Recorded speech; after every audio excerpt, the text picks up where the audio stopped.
Welcome back. As we prepare to head to the polls tomorrow, the business community has marked this time as a crucial moment to reflect on the progress the country has made and to look at how to make things better.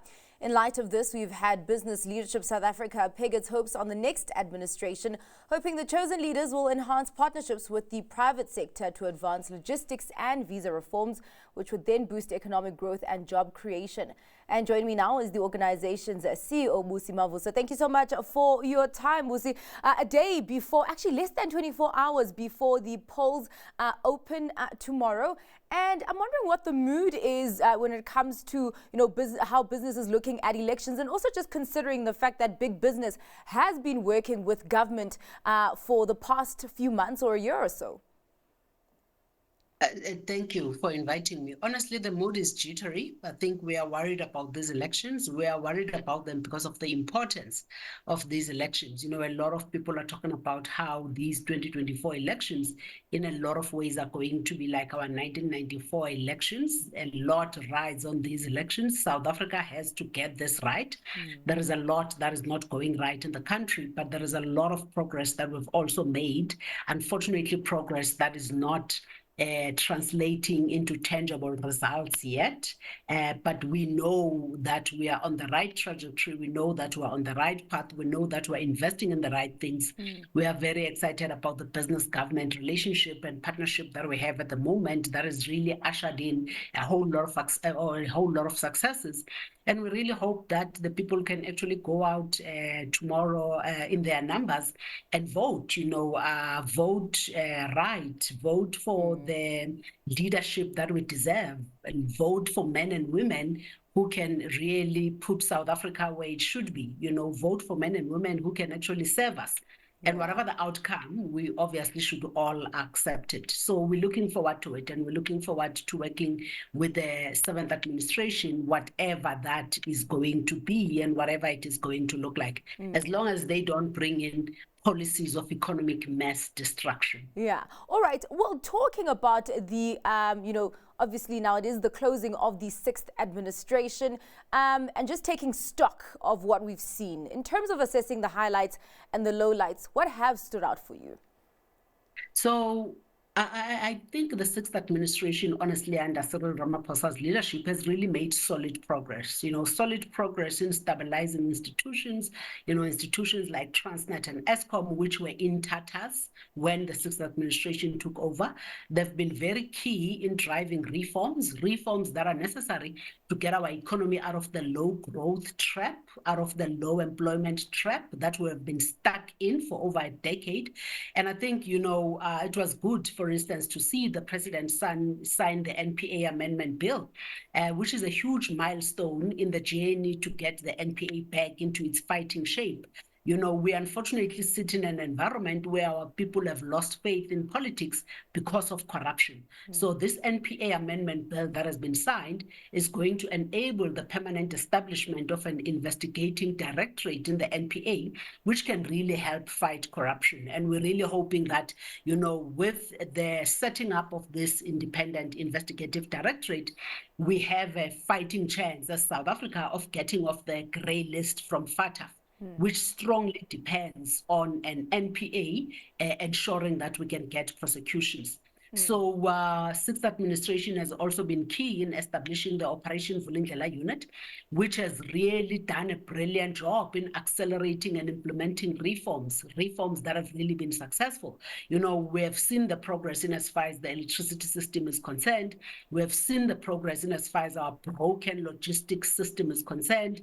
We are on our way to fixing the visa legislation. The visa reforms have been gazetted, if I'm not mistaken, and we hope that those can soon be implemented. I know the OV unit is very busy working on the water crisis that we're currently facing, but I also think that it is important to highlight that the 6th administration would not have been able to achieve this had it not been for the business-government partnership. I really think business has come to the party in a very significant way. We have mobilized significant private sector resources and skills to support government in these key interventions with the expertise that was required to ensure, that we turn the corner on a whole lot of these interventions. So I really hope that the next administration doesn't want to fix that which is not broken. The OV unit has been brilliant, has been working, business has been supporting it, it has been funding it, business has been working well with government, and we really hope that we can continue to work with the 7th administration so that we can see some of the work that we've started to its logical conclusion. Well, it really seems like, Busi, the markets and business really want and value certainty. You spoke earlier on that in terms of policy, you don't want destruction of that. So really just, policy that is continuous. There are talks of, possibility of a coalition government, and it's quite interesting the moves that the government, the 6th administration, has actually planted, the seeds that it's planted ahead of this election. You talk about reforms that have been gazetted, the signing of bills, bills that have been signed into law. If we get a coalition government, do you not think that maybe that could provide a risk that this momentum could come to a halt? Or do you look at it from a glass full kind of situation where it's just laid a solid foundation for the 7th administration? Coalitions do not have to be all bad. You do have coalition success stories, elsewhere in the world. You have Italy, which is a coalition government. You have Belgium, you've got Holland, you've got Germany, you've got Sweden, you've got New Zealand, you've got India, and all those coalitions work. For some reason, we have just done coalitions wrong in this country, at least in the municipalities that they are in. So I really think that the successful characteristics, of coalition political system is the single-mindedness focus, on the country's well-being and population, and really a willingness to compromise in the favor of the greater good. Coalition presents an opportunity to benefit from a diverse range of social interests, and it can have an immense potential to enhance the quality of public policies. And I think that remains, its primary advantage. It can really improve the quality of life for all. But I think the key for it is that it cannot be about politics and it cannot be about ideology. It has to be about what is good for the country. So I think what we have seen from a coalition perspective has really been the short end of the stick, for us, where it has really had challenges, where we have fallen prey, to a whole lot of pitfalls, in the form of coalition governments, where we have seen chaotic leadership, where we have seen strained and ineffective decision-making due to the disunity and a failure to implement even the most basic of services.